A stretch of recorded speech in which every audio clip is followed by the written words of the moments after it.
नमस्ते फ्रेंड्स, मेरा नाम डॉक्टर गणेश इंगोले है। मैं एक psychiatrist, de addiction and sexual disorder specialist हूँ।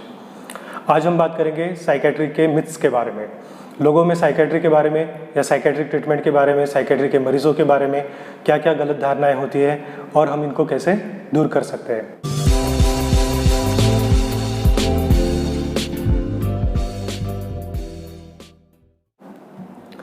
तो शुरुआत करते हैं आज की केस स्टडी के साथ। मेरे एक फ्रेंड का मुझे फ़ोन आया था। वो बता रहे थे कि उनके पिताजी को घबराहट की दिक्कत थी। छोटी छोटी चीज़ों में उनको घबराहट हो जाती थी और हाथों से पसीना छूटना, हाथ पैर कांपना जैसी प्रॉब्लम उनको होती थी। एक दिन ये घबराहट बढ़ के बहुत ज़्यादा हो गई तो उनको इमरजेंसी में हॉस्पिटल ले जाना पड़ा, जहाँ पर उनकी सारी जाँचें नॉर्मल आई और उनको जब सारी जाँचें और उनके फिजिकल एग्जामिनेशन नॉर्मल पाए गए तो उनको साइकेट्रिस्ट के पास रेफ़र किया गया। साइकेट्रिस्ट ने उनको डिटेल में असेसमेंट करने के बाद एंजाइटी डिसऑर्डर का डायग्नोसिस किया और मेडिसिन स्टार्ट कर दी है। कुछ दिनों बाद उनको काफ़ी अच्छा रिस्पांस मिला, उनकी एंजाइटी कम हो गई और वो नॉर्मल लाइफ जीने लग गए। लेकिन जैसे ही उनके घर वालों को और उनके दोस्तों को ये पता चला कि वो साइकेट्री की ट्रीटमेंट ले रहे हैं, लोगों ने कुछ कुछ बातें कहना शुरू कर दिया। जैसे, क्या आप इतने कमज़ोर हो कि आपको साइकेट्री की ट्रीटमेंट लेने की ज़रूरत पड़ी? अरे, इन टैबलेट से तो आपको लत लग जाएगी, आप हमेशा के लिए इस पर डिपेंडेंट हो जाओगे, आप इसको कभी बंद नहीं कर सकते, जैसी बातें लोग करने लग गए। अब मेरे दोस्त के पिताजी घबरा गए और उन्होंने टैबलेट बंद कर दी। जैसे ही टैबलेट बंद कर दी, उनकी घबराहट फिर से बढ़ गई, उनको नींद की समस्या आने लग गई और वो अपने रूटीन के कार्य करने में डिफ़िकल्टी पाने लगे। मेरे दोस्त ने मुझे कॉल करके इसके बारे में एडवाइस लेने की कोशिश करी। तो मैंने उनके पिताजी से बात किया, उनको काफ़ी समझाया कि देखिए, साइकेट्री की दवाइयाँ जो होती है वो ऐसे नहीं होती, उसकी आदत नहीं लगती है, या फिर आपको जो दवाइयाँ दी गई है वो लंबे समय तक नहीं चलेगी। काफ़ी समझाने के बाद उनको यकीन हुआ और उन्होंने ट्रीटमेंट दोबारा स्टार्ट कर दी। दोस्तों, ये किस्सा मैक्सिमम साइकेट्रिक पेशेंट्स का होता है। बहुत से पेशेंट्स मेरे दोस्त के फादर जितने लकी नहीं होते, क्योंकि उनमें साइकेट्री के बारे में अवेयरनेस नहीं होता या उनके पास ऐसे कॉन्टैक्ट्स नहीं होते कि वो साइकेट्रिस्ट से जाके मदद ले सके। तो वो अपने आप में ही घुटते रहते हैं। वो सोचते हैं कि लोगों को बताएंगे तो उनका मजाक उड़ाया जाएगा, लोग उनको कमज़ोर समझेंगे। आज हम बात करेंगे इन्हीं साइकेट्री के मिथ्स के बारे में या गलत धारणाओं के बारे में। सबसे पहली धारणा होती है, साइकेट्री की दवाई वही लोग खाते हैं जो कमज़ोर होते हैं। एक मूवी थी हंसी तो फंसी, जिसमें फिल्म की एक्ट्रेस है, उन्होंने काफ़ी डिटेल में बताया कि वो सिलेक्टिव सेरोटोनिन रिएप्टेक इनहिबिटर्स खाती है, यानी SSRI, एंटी डिप्रेसेंट मेडिकेशंस। तो फिल्म का एक्टर उससे बोलता है, क्या तुम कमज़ोर हो, तुम SSRI खाती हो? देखिए, यही धारणाएं लोगों के बीच में होती है। वो सोचते हैं कि जो साइकेट्री की मेडिसिन खाते हैं वो कमज़ोर लोग होते हैं। जैसे मैंने अपने पिछली वीडियोस में भी बताया कि साइकेट्री की जो मैक्सिमम प्रॉब्लम्स होती है वो केमिकल इम्बैलेंस की वजह से होती है। जैसे हमारे शरीर में अगर डायबिटीज़ होता है तो वो केमिकल इम्बैलेंस यानी इंसुलिन की कमी की वजह से होता है। तो अगर कोई डायबिटीज़ की मेडिसिन ले रहा है तो आप उसे ये जाके तो नहीं बोलते, क्या तुम कमज़ोर इंसान हो, तुम डायबिटीज़ की दवाई ले रहे हो, इसे तुरंत बंद कर दो। नहीं, आप उसको बोलोगे टाइम से दवाई लो। लेकिन ये बात साइकेट्री के बारे में नहीं होती। साइकेट्री एक मेडिसिन की ब्रांच है, लेकिन लोगों में इसके बारे में ज़्यादा अवेयरनेस नहीं है। यही अवेयरनेस डेवलप करने के लिए कई जगहों पे साइकेट्री को न्यूरोसाइकेट्री के नाम से भी जाना जाता है। दूसरा मिथ होता है, साइकेट्री की दवाइयों की लत लग जाती है और इन्हें ज़िंदगी भर खाना पड़ता है। देखिए, ये पूरी सच्चाई नहीं है। साइकेट्रिस्ट वही दवाइयाँ लिखता है जो पेशेंट्स को रिक्वायर्ड होती है।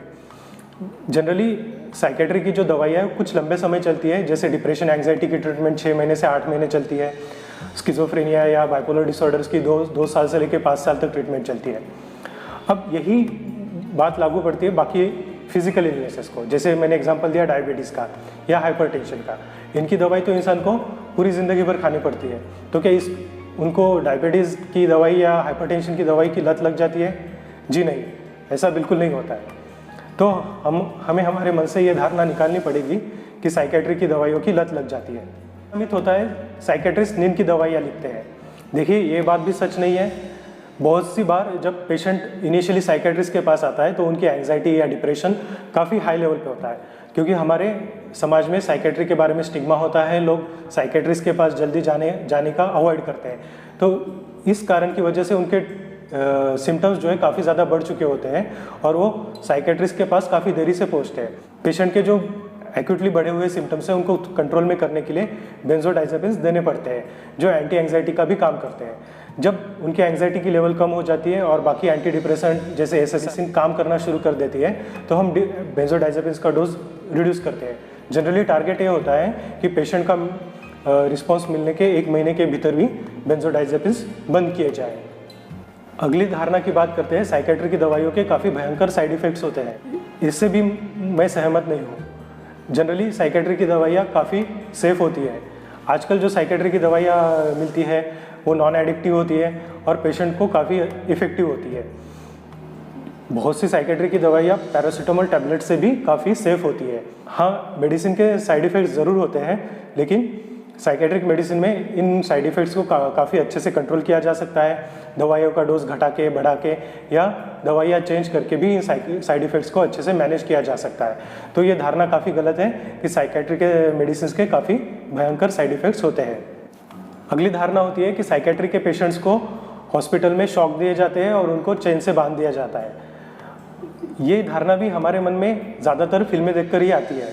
आपने बहुत सी फिल्मों में देखा होता है कि पेशेंट्स को साइकेट्रिक असाइलम में रखा जाता है, उनको चेन से बांध दिया जाता है और जब उनको शॉक दिए जाते हैं तो उन सारे लोग उनको पकड़ के उनके मुंह में कुछ रुई या जैसा कपड़ा डाल के उनको शॉक देते हैं। देखिए, शॉक्स ऐसे दिए नहीं जाते। शॉक जनरली काफ़ी सीरियस पेशेंट्स में दिए जाते हैं और जब शॉक दिए जाते हैं तो प्रॉपरली एनेस्थेटिस्ट के केयर में दिए जाते हैं, यानी कि पेशेंट को पता भी नहीं चलता कि उसको शॉक दिए गए हैं, जो शॉर्ट जनरल एनेस्थेशिया के अंदर में दिए जाते हैं। अब बात करते हैं साइकेट्री वार्ड में जहाँ पेशेंट को बांध के रखते हैं। जी, ये बिल्कुल भी सच नहीं है। पेशेंट को प्रॉपरली मेडिसिन देके या फिर उनको काउंसलिंग करके रखा जाता है। अगर आप साइकेट्री के वार्ड का एक आध राउंड लो तो आपको पता चलेगा कि ये हॉस्पिटल के जैसे वार्ड होते हैं, उनसे अलग नहीं होते हैं। अगली धारणा होती है जो ऐसे तो नहीं कहा जा सकता कि रूरल पॉपुलेशन या कम पढ़े लिखे लोगों में होती है।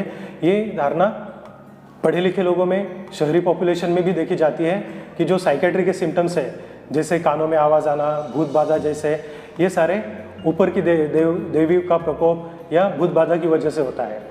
देखिए, ये सारे सिम्टम्स केमिकल इम्बैलेंस की वजह से होते हैं। इनको अगर साइकेट्री के केयर में रखा जाए तो काफ़ी जल्दी कंट्रोल में आ जाते हैं और इनका इलाज डिप्रेशन और एंग्जाइटी से भी आसान होता है। तो अगर आप ऐसे किसी पेशेंट को देखते हैं कि जिनको कानों में आवाज़ आ रही है, भूत दिखाई दे रहे हैं या ऐसे कोई सिम्टम्स हैं, तो उनको साइकेट्रिस्ट के पास ज़रूर लेके जाएं।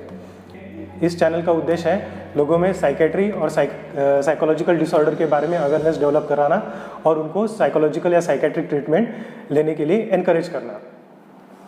ग्लोबली साइकेट्रिक डिसऑर्डर्स और डिप्रेशन, सुसाइड, इनकी वजह से जो डेथ्स होती है वो फर्स्ट 10 रीजन्स में आती है। तो आप इस बात को अच्छे से समझ लीजिए कि अगर आप किसी को एनकरेज करते हैं ट्रीटमेंट लेने के लिए, तो आप हो सकता है उनकी जान बचा रहे हैं। तो इस अच्छे काम में सबका सहयोग करें, लोगों को साइकेट्रिक ट्रीटमेंट लेने के लिए एनकरेज करें। मैं आशा करता हूँ कि इस वीडियो की वजह से आपकी काफ़ी गलत धारणाएं दूर हुई होगी और अगले कुछ वीडियोज़ में हम बाकी जो मिथ्स हैं उनके बारे में भी डिस्कस करने की कोशिश करेंगे। तो अगर आपको ये वीडियो पसंद आया होगा, आपको लग रहा होगा कि ये वीडियो जानकारीपूर्ण है, तो अपने दोस्तों के साथ ज़रूर शेयर कीजिए। धन्यवाद।